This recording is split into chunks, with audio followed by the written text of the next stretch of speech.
Kung ang video na ito ay nakarating sa iyo, Gemini, hindi ito aksidente at hindi ito malakas sa isang dahilan. Habang ang mundo ay naghahanda para sa ingay, mga ilaw, at kasiyahan, may isang bagay na kakaiba ang papalapit sa iyo. Hindi minamadali. Hindi dramatiko. Ngunit totoo. Baka hindi mo pa nararamdaman ang excitement. Baka wala kang nararamdamang pag-asa. At iyon ang dahilan kung bakit mahalaga ang mensaheng ito. Dahil may mga himala na hindi ipinapaalam agad. Dumarating sila ng tahimik, dahan-dahan, sa iyong buhay kapag ang iyong puso ay tahimik na at handang tanggapin sila. Ngayong Pasko, Gemini, ang isang bagay na tumigil kang asahan ay papalapit na. Gemini, bago pa man magsimula ang lahat, huminto ka sandali at huminga. Ang mensaheng ito ay hindi narito upang magmadali, magpasaya, o magbigay ng pangako na hindi makatotohanan. Narito ito upang dahan-dahang paalalahanan ka ng isang bagay na baka nakalimutan mo habang naghihintay ng tahimik. Naging matiisin ka ng mas matagal kaysa sa iniisip ng iba. Dinala mo ang mga tanong na walang kasagutan. Nanatili kang kalmado kahit wala namang nangyayari. At kahit ang pag-asa ay tila malayo, hindi mo ganap na iniwan. Ito ang dahilan kung bakit mahalaga ang sandaling ito. Hindi dahil ang Pasko ay nagdadala ng mahika, kundi dahil handa ka na para sa kapayapaan. Ang papalapit na bagay sa iyong buhay ay hindi upang magpasakit, kundi upang magbigay ng katahimikan. Upang pawiin ang ingay na matagal mong pinapasan. Ang ibang mga biyaya ay hindi binabago ang lahat ng sabay-sabay. Nagsisimula sila sa pagbabalik ng katahimikan, kalinawan, at tiwala. Manatili ka sa mensaheng ito, Gemini. Ang iyong mauunawaan ay maaaring dahan-dahang baguhin ang pananaw mo sa mga bagay na kasalukuyan ng dumating. Ang tahimik na pag-aantabay, Gemini, may isang uri ng paghihintay na hindi pinag-uusapan. Hindi ang paghihintay na puno ng excitement, kundi ang tahimik na paghihintay, yung kung saan tumigil kang magtanong dahil pagod ka nang makarinig ng katahimikan bilang sagot. Nagngiti ka sa harap ng iba. Sinabi mong ayos ka lang. Patuloy kang tumungo kahit hindi malinaw ang daraanan. Sa loob mo, may mga gabi na tinanong mo ang iyong sarili kung ikaw ba'y nakakalimutan na. Nag-antabay ka ng walang ingay. Nag-antabay ka ng hindi humihingi ng sagot mula sa universo. At minsan, nag-antabay ka ng hindi naniniwala na may magbabago, ngunit nanatili ka. Ang klaseng pasensya na iyon ay hindi nanggagaling sa kahinaan. Nanggagaling ito sa pagtitiis. Mula sa isang pusong tinesting at hindi pa rin piniling maging matigas. May mga sandali na muntik ka nang umiwas sa pag-asa. Nang ang mga pagkaantala ay tila personal na saloobin. Nang ang progreso ay tila hindi makatarungan.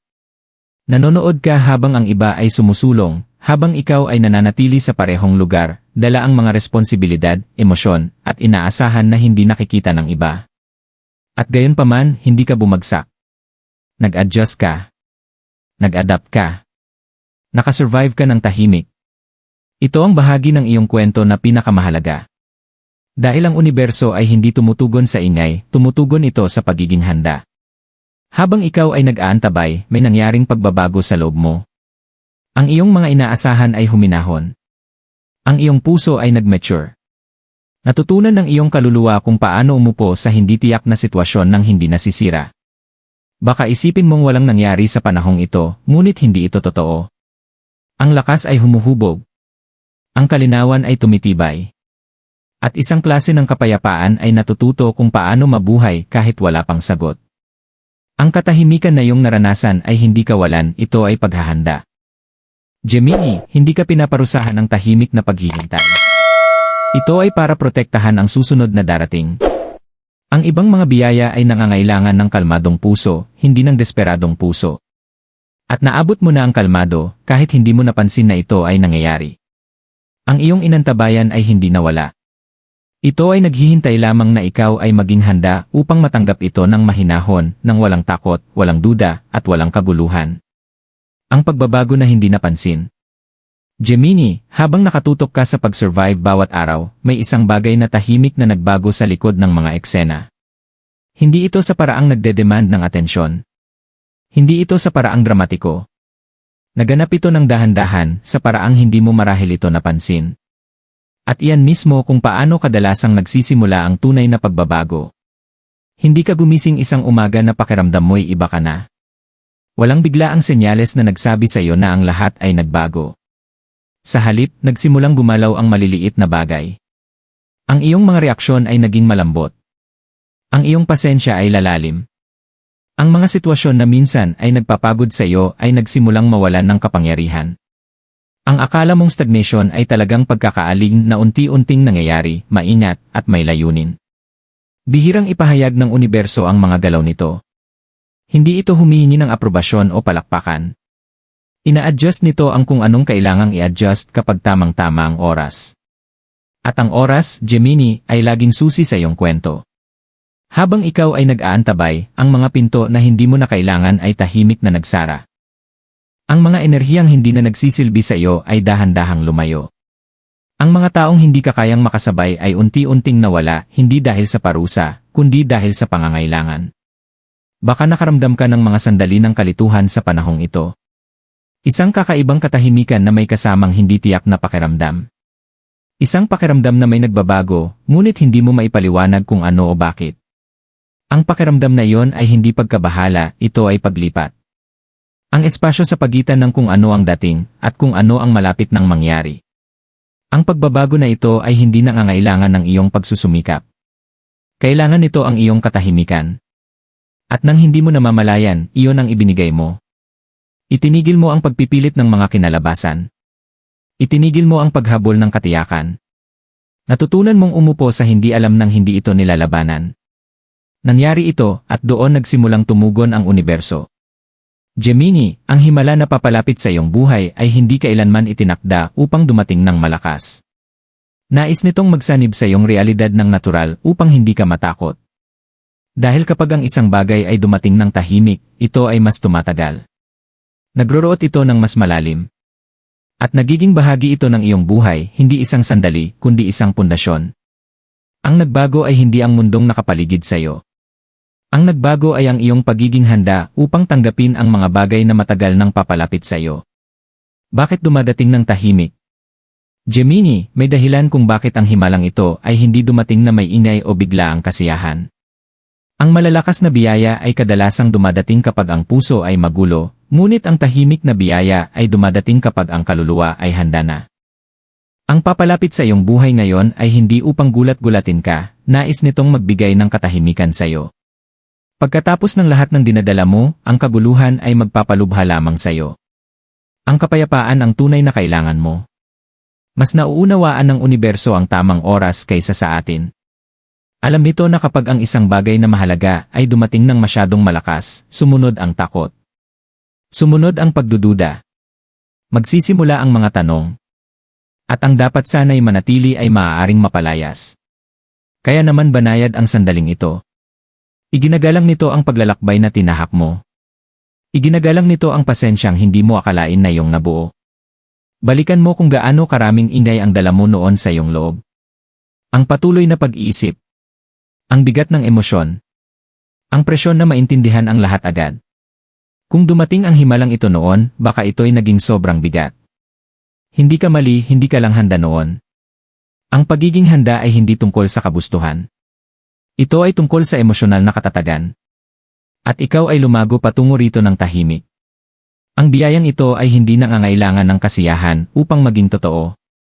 Hindi nito kailangan ng pag-validate mula sa iba. Hindi nito kailangan ng patunay. Nagsisimula ito sa pamamagitan ng pagbabalik ng balanse. Sa pamamagitan ng pagpapagaan ng bigat sa iyong dibdib.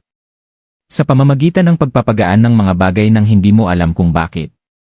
Iyon ang paraan kung paano mo ito makikilala, hindi sa excitement, kundi sa kapayapaan. Gemini, ang tahimik na mga himala ay nananatili dahil hindi nila tinatablan ng takot.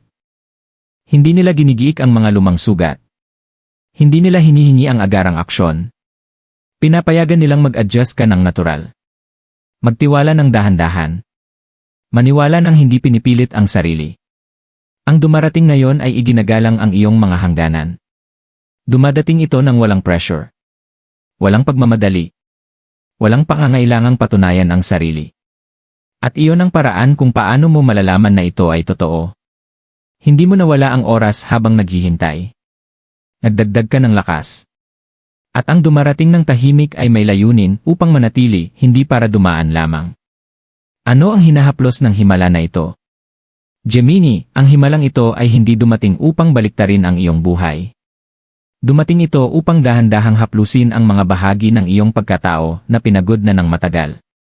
Hindi ang mga bahagi na binabanggit mo ng lantaran, kundi ang mga itinatago mong bahagi, pati na rin mula sa sarili mo.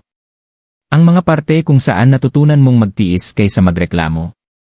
Kung saan tinanggap mo na lang ang ganito talaga, dahil ang maghintay ng pag-asa ay naging nakakapagod. Ang unang tinatouch ng himalang ito ay ang iyong panloob na bigat. Ang kabigatang dinala mo nang hindi mo namamalayan kung gaano ito bumabagal sa iyong pag-usad. Dahan-dahan, mapapansin mong humihinga ka ng mas magaan. Mas kaunti ang iyong reaksyon. Mas kalmado ka sa mga sitwasyon na dati ay nakakapagod para sa iyo. Hindi ito pagkawalang pakiramdam, ito ay ginhawa. Ang klase ng ginhawa na dumarating kapag ang isang bagay ay wakas nang lumuwag ang pagkakahawak sa iyong puso. Maari ding matouch nito ang iyong kalinawan. Gemini, ang kalituhan ay sumunod sa iyo ng mas matagal kaysa sa iyong aminin. Hindi dahil kulang ka sa talino, kundi dahil dala-dala mo ang sobrang daming posibilidad ng sabay-sabay. Sobrang daming ano kaya? Sobrang daming hindi nasagot na tanong. Ang pagbabago na ito ay hindi magbibigay sa iyo ng lahat ng sagot, ngunit pinapahina nito ang ingay para marinig mong muli ang iyong sarili. Ang mga desisyon ay hindi na mukhang pinipilit. Ang mga pagpili ay mas natural. Para sa ilan sa inyo, ang himalang ito ay tumatama sa relasyon, hindi sa pamamagitan ng agad na pagdaragdag ng bagong tao, kundi sa pagbabago kung paano mo nararamdaman ang koneksyon. Ang mga lumang emosyonal na pattern ay nagsimulang lumambot. Ang mga inaasahan ay bumababa. Ang pag-unawa ay lumalaki. Tumitigil ka na sa paghahabol ng validation at nagsisimula kang mag-attract ng pagiging tapat. At ang pagbabagong iyon ay nagbabago ng lahat. Para sa iba, ang himalang ito ay tumatama sa layunin. Isang banayad na pagkakataon. Isang bagong direksyon na hindi mukhang risky, kundi aligned. Hindi ito sisigaw upang magpakita ng pansin. Parang isang bagay na palagi mo nang nakalaan, ngunit naghihintay ka lang ng tamang oras upang makita ito. Gemini, ang himalang ito ay hindi humihingi ng pasasalamat. Hindi ito nag-aask na patunayan mo ang kahit ano. Ito ay tahimik na nag-integrate sa iyong buhay, pinapabuti ito ng unti-unti. At isang araw, mapapansin mong titingin ka sa nakaraan at maiisip mo, hindi ka biglang naging maswerte. Mas naging magaan ka.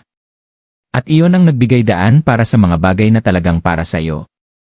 Ang mensahe ng enerhiya ng Pasko. Gemini, ang Pasko ay may paraan ng pagpapakita ng mga katotohanan na itinatago ng natitirang taon. Hindi sa pamamagitan ng ingay o kasiyahan, kundi sa pamamagitan ng katahimikan. Sa mga sandali kung saan ang mundo ay bumabagal ng sapat upang marinig mo ang iyong sariling puso. At ngayong taon, ang enerhiya sa paligid mo ay hindi tungkol sa excitement, ito ay tungkol sa alignment. Ang enerhiya ng Pasko ay hindi palaging nagdadala ng mga regalo na nakabalot sa makislap na papel. Minsan, ito ay nagdadala ng pagtatapos. Minsan, pagpapatawad. Minsan, isang tahimik na pag-unawa na hindi mo na kailangang buhatin ang lahat mag-isa. Baka mapansin mong ang iyong emosyon ay mas malambot sa mga panahong ito. Hindi mahina, mas malambot. Mas kaunti ang depensa. Mas kaunti ang tensyon. Ang lambot na ito ay hindi kahinaan, ito ay pagpapagaling na nagsisimulang mag-ayos sa iyong puso. May isang init na papalapit sa iyong buhay na hindi nakadepende sa mga tao o kalagayan. Nagmumula ito sa mas malalim na lugar. Isang paalala na ikaw ay sinuportahan kahit hindi mo nakikita kung paano. Na ang universo ay hindi ipinagwawalang bahala ang iyong pagsisikap o pasensya. Ang enerhiya ng Pasko ay tahimik na gumagalaw, katulad ng himalang papalapit sa iyo. Ibinabalik nito ang pananampalataya ng hindi hinihingi ang paniniwala. Baka makaramdam ka ng paghihikayat sa mga tahimik na sandali. Sa pagmumuni-muni kaysa sa abala. Sa kapayapaan kaysa sa mga sagot. Ang hatak na iyon ay hindi random. Ito ay ang iyong kaluluwa na naghahanda ng espasyo. Pinalalaya ang pangangailangan na kontrolin ang mga kinalabasan. Pinalalakas ang mga inaasahan na nagpabigat sa iyo. Nagbibigay daan para sa tiwala. Gemini, ang panahong ito ay hindi humihingi sa iyo ng higit pa. Ang hinihingi nito ay tanggapin ito ng walang pagtutol. Pahintulutan ang kabutihan ng hindi tinatanong kung bakit ngayon. Hindi mo kailangang karapat-dapat dito ng higit. Nagawa mo na sa pamamagitan ng pagtitiis, sa pamamagitan ng pasensya, sa pamamagitan ng pagpili na magpatuloy ng mas madali sanang tumigil. Ang mensahe ng Paskong ito ay simple ngunit makapangyarihan, ang kapayapaan ay hindi kawalan. Ito ay pagdating. At ang makikita mo ngayon ay dumarating ng dahan-dahan dahil hindi mo na kailangan ng mga aral sa pamamagitan ng pakikibaka. Handa ka na para sa kapayapaan na manguna sa iyong daraanan. Gemini, ito ang sandali kung saan ititigil mo na ang pagbabalikat. Hindi dahil biglang magiging perpekto ang buhay, kundi dahil hindi mo na kailangang ipagtanggol ang iyong puso tulad ng dati. Nalampasan mo na ang pinakamahirap na bahagi, ang hindi tiyak na kalagayan. Ang paghihintay. Ang emosyonal na bigat ng hindi alam kung kailan magbabago ang mga bagay. At narito ka pa rin. Buksan pa rin. Kayang magtiwala. Hindi mo kailangang habulin ang darating. Hindi mo kailangang maghanda para dito o patunayan na handa ka na. Ang katotohanan na nanatili kang matatag kahit hindi malinaw ang lahat ay sapat ng patunay. Ang papalapit sa iyong buhay ngayon ay kinikilala ang lakas na iyon. Dumadating ito ng walang pagmamadali dahil alam nitong hindi mo na tinatakasan ang iyong sarili. Maaaring may mga sandali na magtatanong ka kung tunay nga ba ang katahimikan na nararamdaman mo. Kung maghihinala kang baka muling mangyari ang pagkabigo. Ngunit pakinggan mo ng mabuti, ang kapayapaan ay hindi dumadating upang lokohin ka. Dumadating ito upang manatili. Ang tahimik na nararamdaman mo ay hindi kawalan. Ito ay alignment na unti-unting nagpapalakas sa iyong buhay. Matagal mong inangkop ang sarili sa mga pressure, kaya't baka ang pagiging magaan ay hindi pa pamilyar sa iyo. Hayaan mo. Karapat-dapat kang maranasan ang buhay na walang patuloy na tensyon. Karapat-dapat kang tumanggap ng hindi kailangang patunayan muli. Hindi ito gantimpala para sa paghihirap, ito ay tugon sa paglago. Gemini, magtiwala sa kung ano ang nararamdamang matatag. Magtiwala sa kung ano ang hindi nagmamadali sa iyo. Magtiwala sa kung ano ang nirerespeto ang iyong ritmo. Ang nararapat sa iyo ay hindi kailanman hihilingin na iwanan mo ang iyong sarili. Makikilala ka nito kung nasaan ka at maglalakad ng magkasama, hindi nauuna. Ang himalang ito ay hindi humihingi ng paniniwala. Humihingi ito ng pagtanggap. At handa ka na para doon. Gemini, habang malapit nang magtapos ang mensaheng ito, tandaan mo ito, wala sa mga narinig mo ngayon ang layuning magmadali o magbigay ng hindi makatotohanan na pangako. Layunin nitong paalalahanan ka ng isang bagay na labis na mahalaga, hindi ka huli, nakakalimutan, o binabaliwala. Nasa tamang lugar ka ngayon para sa mga bagay na tahimik na nag-aalin sa iyong buhay. Minsan, hindi agad binabago ng universo ang ating mga kalagayan. Minsan, binabago nito kung paano natin dinadala ang mga yon. At kapag nangyari ito, lahat ng iba pang bagay ay nagsisimulang sumunod ng natural. Ang katahimikan na tinatahak mo ngayon ay hindi pansamantala. Ito ay pundasyon para sa mga susunod na darating. Magtiwala na ang papalapit sa iyong buhay ay hindi nangangailangan ng puwersa, pagsusumikap o takot upang manatili. Kung ang mensaheng ito ay dumating sa iyo sa tamang oras, ituring mo itong isang senyales upang huminto sandali, huwag mag-alala, huwag mag-isip ng sobra, kundi hayaang tanggapin ito. Hayaan mong pumasok ang kapayapaan. Hayaan mong magsettle ang kalinawan. Hayaan mong tanggapin ito nang hindi tinatanong kung magtatagal ito. Kung nakakonekta ka sa mensaheng ito, mag-iwan ng isang maliit na tanda ng pagkilala sa komento, isang puso, o ang salitang Gemini. Maging isang tahimik na paalala na hindi ka nag-iisa sa paglalakbay na ito. Saan ka man nanonood, alam mong ang espasyong ito ay nilikha para sa pagmumuni-muni, tiwala, at pagkakaintindihan. At kung nais mong manatiling konektado sa mga mensahe tulad nito, mga banayad na paalala ng tamang oras, paglago, at panloob na alignment, lagi kang malugod na tinatanggap dito. May mga paglalakbay na hindi kailangan ng ingay upang maging makabuluhan. Kailangan lamang nito ng kamalayan. Manatiling kalmado, Gemini. Ang nararapat para sa iyo ay nagsimula ng dumating, tahimik, banayad, at may layunin.